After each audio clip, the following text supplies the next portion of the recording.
In today's video, I'm going to teach you how to have API access for Jane App 2025 step by step. We'll confirm what's allowed, choose the safest route, and connect your workflows without risking patient data or breaking the platform's terms. Start by confirming the current API policy. Availability changes and some features may be limited to approved partners. Check the official help center or contact support to learn which endpoints exist, what data can be exchanged, and whether prior approval is required.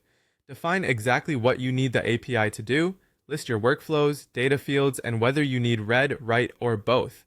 A tight scope helps you match official options quickly and prevents over-permission, hard-to-secure setups.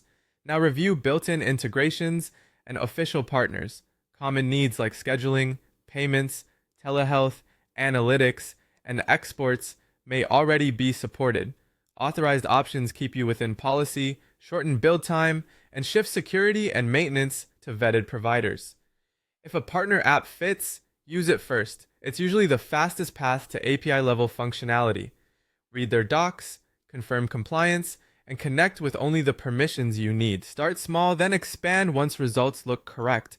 If nothing off the shelf works, request a custom or partner integration from Jane. Explain your use case, data elements, expected volumes, and why existing options fall short. Be ready to outline security controls and compliance obligations before any access is approved. When approved, follow the secure onboarding exactly. Expect scoped tokens and role-based permissions. Store credentials in a secrets manager, rotate them, and use least privilege.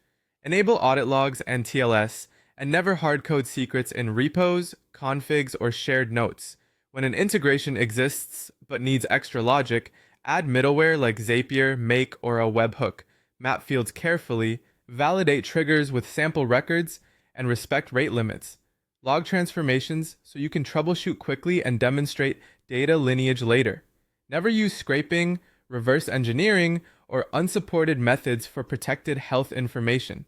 Stick to documented endpoints, and encrypted channels. Ensure vendors sign the right agreements and meet laws such as HIPAA, PIPEDA, or GDPR for your region. Test safely before production. Use a sandbox or de-identified data, run failure scenarios, and confirm access controls. Verify logging and monitoring, review audit trails, and document your setup. When it checks out, deploy gradually and keep documentation current. Follow this path